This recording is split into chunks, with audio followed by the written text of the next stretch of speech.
3월 22일 수요일 아침 묵상 시간입니다. 오늘도 하나님께서 말씀을 통해 우리의 삶을 인도해 주시기를 우리 소망하면서 함께 말씀을 읽고 생각해보는 시간을 갖도록 하겠습니다.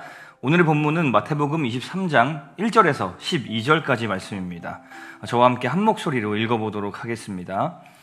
이에 예수께서 무리와 제자들에게 말씀하여 이르시되 서기관들과 바리새인들이 모세의 자리에 앉았으니 그러므로 무엇이든지 그들이 말하는 바는 행하고 지키되 그들이 하는 행위는 본받지 말라.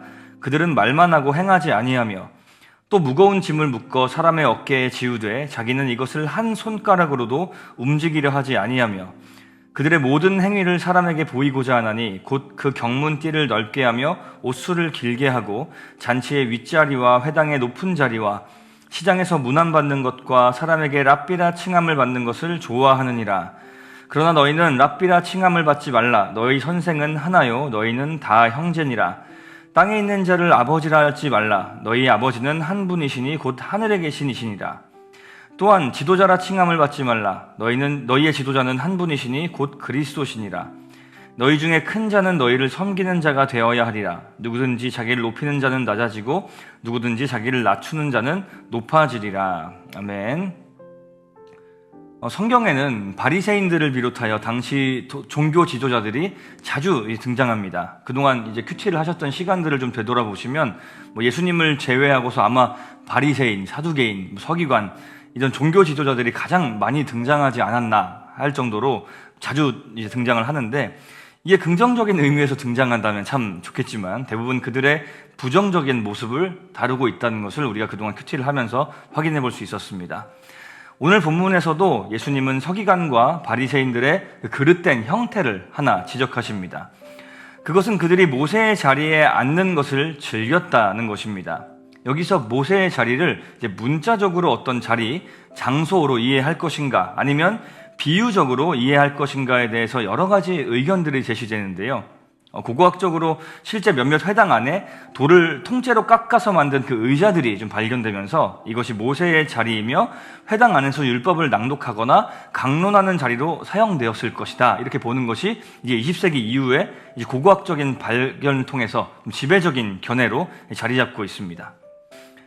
예수님이 모세의 자리에 앉는 지도자들을 지적하는 그 이유는 그들이 그 자리에서 성경을 가르치며 사람들에게 이거 해라 저거 해라 유대 사회의 리더랍시고 그 권위를 행사하는 자리에 있는데 정작 그들이 말하는 바와 행하는 바가 전혀 일치가 되지 않는 자들이었기 때문이었습니다.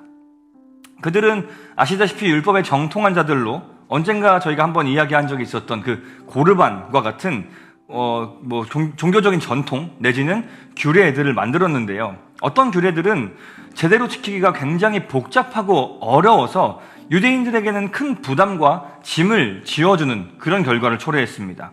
그런데 이 전통들을 만들어낸 이 종교 지도자들, 사실 이 규례들을 설계한 자들이 바로 그들이기 때문에 편법을 통해 이를 쉽게 해결해버리거나 제대로 지키지 않음에도 이 율례를 철저히 지키는 사람인 양 그렇게 행세하였고 사람들 앞에서 대단하고 훌륭한 지도자라 이제 인정받았던 것이었죠.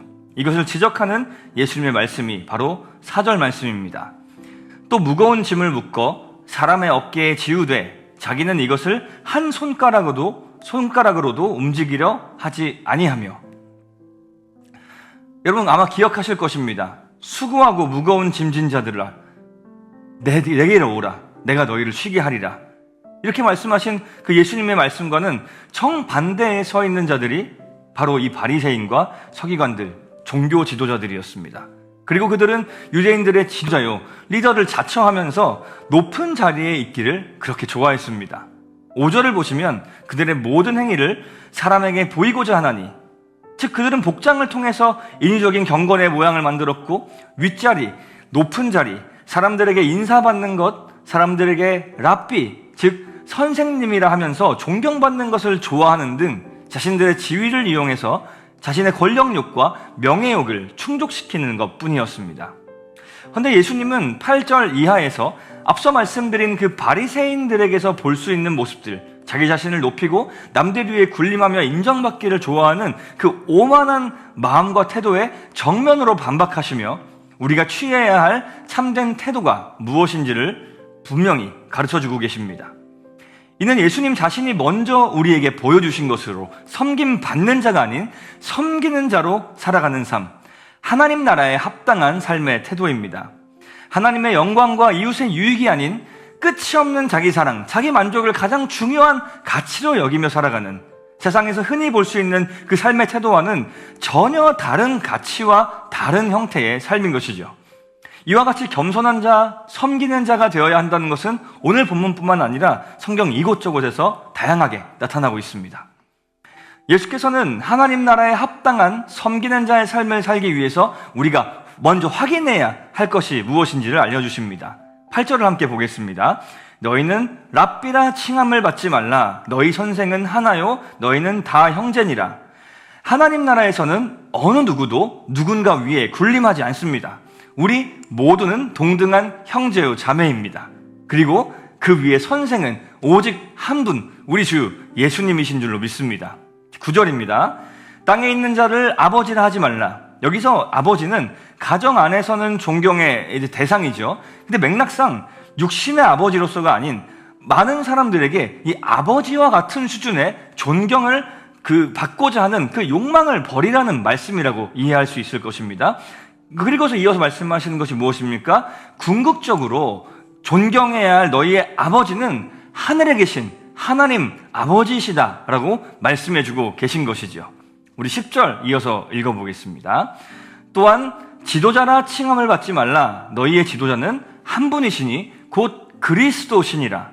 아주 재미있게도 본인이 그리스도이심에도 3인칭으로 돌려 말씀하시면서 그리스도이신 예수님 본인이 우리의 참된 영원한 지도자이심을 선언하고 계십니다. 이 명백한 사실을 우리 모두가 기억하면서 선생이 되려고 하지도 아버지가 되려고 하지도 지도자가 되려고 하지도 말 것을 오히려 섬기는 자가 되어야 한다는 것을 가르쳐 주고 계신 것이지요. 마지막 12절에는 자기를 낮추어 모든 사람을 섬기는 자가 결국 높아지게 될 것임을, 이것이 바로 끊임없이 자신을 드높이는 데 몰두하는 세상의 원리와는 다른 하나님 나라의 원리라는 것을 말씀해 주십니다. 그럼 본문에는 나오지 않습니다만 섬기는 자가 되면 어떤 열매를 맺게 될까요? 예수님이 낮아지시고 우리에게 섬기는 자가 되어주셔서 우리를 구원하셨던 것처럼 우리도 낮아지고 섬기는 자들이 되어 세상 모든 사람들에게 찾아가 종국에는 그들을 구원으로 인도하는 예수님과 같은 삶이 될 수 있기를 간절히 소망합니다. 높아져서 영향력을 떨치는 것으로 예수님의 이름이 전파되는 것이 아니라 사랑과 선행으로 낮아져서 모든 이들을 섬기는 자가 될 때 그러한 삶에서 예수님의 이름과 구원이 증거될 줄로 믿습니다. 함께 기도하겠습니다. 하나님 아버지 감사합니다. 바리새인들을 반면교사 삼고 예수님을 우리의 참 스승으로 따라가게 하시니 감사합니다.